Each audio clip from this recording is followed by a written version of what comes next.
found a tube, and the minute I opened it, the smell transported me through time.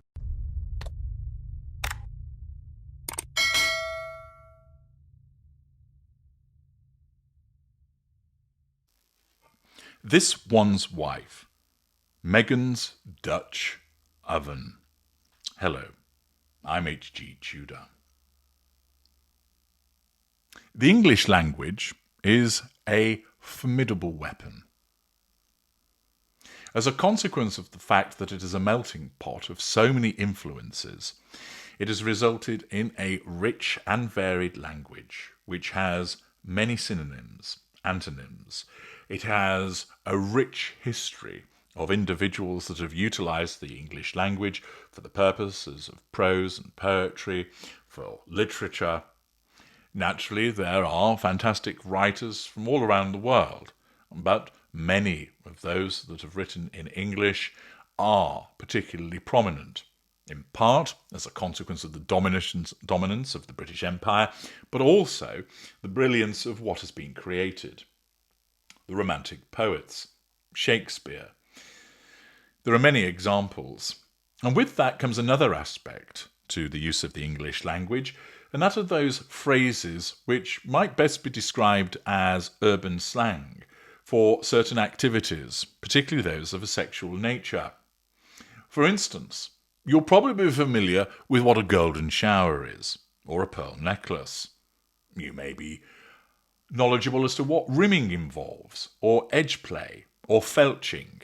You may know what a bear claw is, or snowballing, or, moving further, as what bukkake involves, or pony play, a cream pie, or a dirty Sanchez.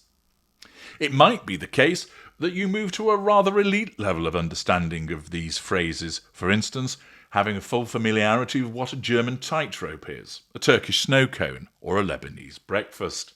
And amongst these various phrases and slang terms, there is the Dutch oven. And therefore, it was with a raised eyebrow I learned about the fact that there was an article in Elle Decor, of all places, telling us about this one's wife's Dutch oven. Well, I thought, that's a turn-up for the bucks, isn't it?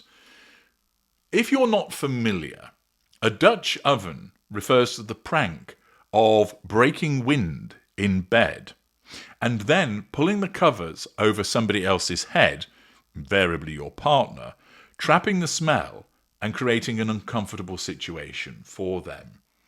It's a puerile activity, but it is one that has got its own phraseology of the Dutch oven. So, for instance, it might be the case that an individual who's not getting a bit of hanky-panky decides that he's going to dole out a Dutch oven to his girlfriend, where he breaks wind and then sticks the duvet over her head, so she has to inhale the emission. Unpleasant. Puerile, as I say, although there be individuals that are particularly amused by such behaviour. And therefore I thought to myself, there's an article in Elle Decor telling us about this one's wife's Dutch oven. Goodness me. We know that Harry is in the sustained devaluation as a consequence of his ensnarement with this narcissist. But has it now gone so far as to the fact that she exhibits her disapproval of his behaviour by lifting a cheek, guffing, and then quickly grabbing the duvet, sticking it over the Prince of Pink Pancake's head and saying, "Breathe that in, you ginger-limey bastard." And poor old Harry has to inhale whatever noxious fumes she has expelled. Well, what might this article tell us, I wondered? Is this a case of a narcissist oversharing as in relation to their bedroom antics? Is it the case of this one's wife showing once again her base nature? After all, we know that there's no class associated with this particular narcissist, that she is a base and basic individual, and therefore it wouldn't be a surprise to learn that she'll be engaging in this activity. Well, Elle Decor tells us this one's wife's favourite Dutch oven is back. The mind boggles. It's back. So has she got a history of engaging in this devaluing act? Is it the case that Harry has got scorch marks on his face from all of the under the duvet guffing that she is engaging in? Has she opted for a bean and heavy lentil based diet to ensure that she's at maximum trumping capacity? Well, I only had to go and look further and was told that Le Creuset has prioritised craftsmanship and colour for the past century, creating products that look as good as they perform in your kitchen. I wondered. Starting off in the kitchen, are we? When are we going to get to the bedroom and these flatulent-based chicaneries? Bake bread, roast meat, grill vegetables. You can do it all with the brand's top-notch cookware.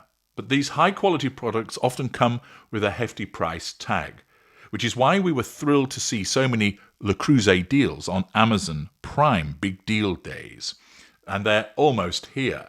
Apparently they're taking place on October 7th and 8th. But there are already major discounts on some of our favourite cookware. From the best-selling This One's Wife approved brazier to petite cocottes for individual indulgences, there's quite a range marked down during this limited time sale. We reviewed them all and narrowed them down. Our list to the top 10 worth shopping today. We aren't sure how long these deals will last, so we recommend adding these to your cart at your earliest convenience. Our eagle-eyed editors spotted this Dutch oven on the first season of This One's Wife's Netflix show with Love Meghan. If it's good enough for the Duchess of Sussex, we can't wait to try it out with our own recipes. The plot thins. It isn't to do with This One's Wife tramping in bed and trapping Harry's head under the duvet so that he has to inhale her fumes, but it is about the Dutch oven from the kitchen. I see. But what it also demonstrates, of course, is the necessity of ensuring that This One's Wife gets mentioned in relation to cookware, even though we never see her actually cooking anything.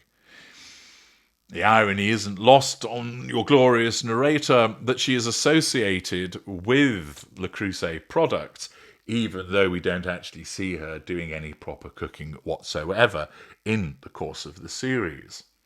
And it isn't the case, rather sadly, that she's engaging in the activity of the urban slang of a Dutch oven, but rather it is an enamelled cast iron Dutch oven from Le Creuset. All is now revealed. Of course, it wouldn't be a surprise to learn that the Harkles would engage in such activity. After all, they are rather crass individuals.